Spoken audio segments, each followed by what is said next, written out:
প্রতিষ্ঠার পর থেকে আজ পর্যন্ত ইসলামী আন্দোলন বাংলাদেশ কখনো অন্যায়ের সঙ্গে আপোষ করে নাই, শর্টকাট পথে ক্ষমতায় যেতে চায় নাই, নীতি বিসর্জন দেয় নাই।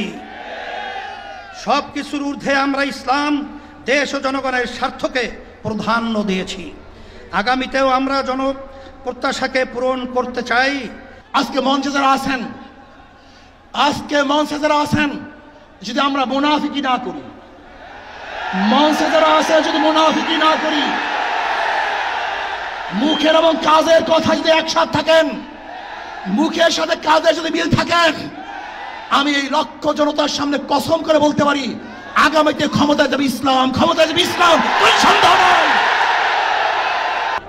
আগামী দিনে বাংলাদেশে যাতে কোনো নির্বাচিত স্বৈরাচার, দুর্নীতিবাজ, লুটেরা ও সন্ত্রাসী শ্রেণী রাষ্ট্র ক্ষমতাকে ব্যবহার করে জনগণের অধিকার কেড়ে নিতে না পারে, রাষ্ট্রের সাংবিধানিক প্রতিষ্ঠানগুলোকে দলীয়করণের মাধ্যমে ধ্বংস করতে না পারে এবং একদলীয় কর্তৃত্ববাদী শাসন কায়েম করতে না পারে, সেজন্য প্রয়োজনীয় মৌলিক সংস্কার দ্রুত সম্পন্ন করতে হবে।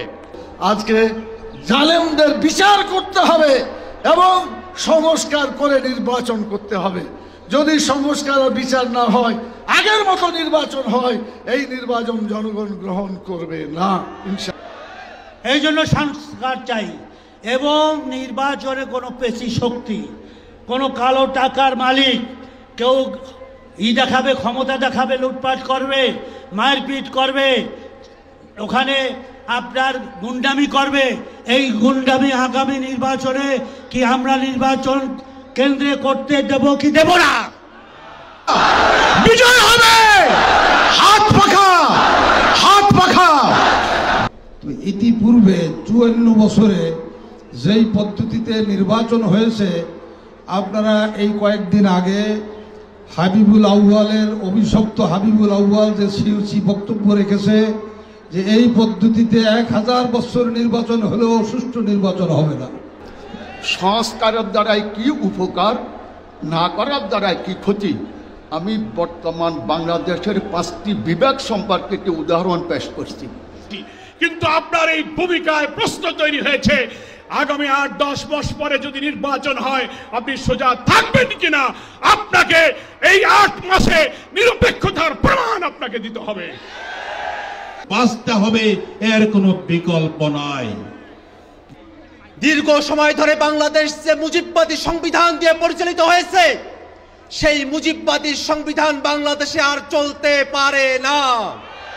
আনুপাতিক হারে নির্বাচন হলে সমস্যাটা কি? কোনো সমস্যা নাই। প্রধানমন্ত্রীর মেয়াদ 10 বছরের বেশি না থাকলে সমস্যা কি? আমরা অত্যন্ত যৌক্তিকভাবে এই কথাগুলো দফায় দফায় আলোচনায় তুলে ধরছি, কিন্তু এটা পরিষ্কার সংবিধান, এই সংস্কার জাতীয় ঐক্যমত্য কমিশন কেন জানি 2-1টি দলের প্রতি পক্ষপাতমূলক আচরণ করছে। পীর সাহেব তরমোনায় যে সিদ্ধান্ত দিয়েছে যে পিআর সিস্টেমে যদি ভোট হয় হিন্দু সম্প্রদায় ভোট কেন্দ্রে যাবে, নইলে যাবে না। 3টা জিনিসকে সামনে নিয়ে সংস্কার, বিচার, পিআর, আসলে আমরা এই সমস্ত ওয়ার্ডের বিশ্লেষণ প্রয়োজন। সভাপতি এবং আজকে স্টেজে উপস্থিত আছেন বিভিন্ন রাজনৈতিক দলের জাতীয় নেতৃবৃন্দ, আজকে সকল মানুষ, সারা দেশের মানুষ আজকে পিআরের পক্ষে জেগে উঠেছে। এই অভ্যুত্থানে আপনারা যখন ঢাকার গুরুত্বপূর্ণ পয়েন্টগুলো থেকে শুরু করে দেশের বিভিন্ন রণক্ষেত্রে অংশগ্রহণ করেছেন, আপনাদেরকে পাঞ্জাবি পায়জামা টুপি দেখে টার্গেট কিলিং করা হয়েছে। আমরা 2013 সালে শাপলা চত্বরে আমাদের রক্ত বিলীন করে শত শত মানুষ জীবন দিয়েছি। 2011-তে ফেসিবাদী হাসিনা সরকার আল্লাহর উপর পূর্ণ আস্থা বিশ্বাস তুলে দিয়েছে।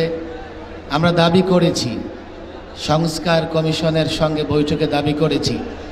আজকে এই জনতার মঞ্চ থেকে আমি দাবি করতে চাই, আল্লাহর উপর পূর্ণ আস্থা বিশ্বাস পুনর্বহাল করতে হবে। বিজয় হবে হাত পাখা, হাত পাখা। বৃষ্টি কি আমাদেরকে কাবু করে দিল নাকি? সংগ্রামী বন্ধুগণ, এ পর্যায়ে আপনাদের সামনে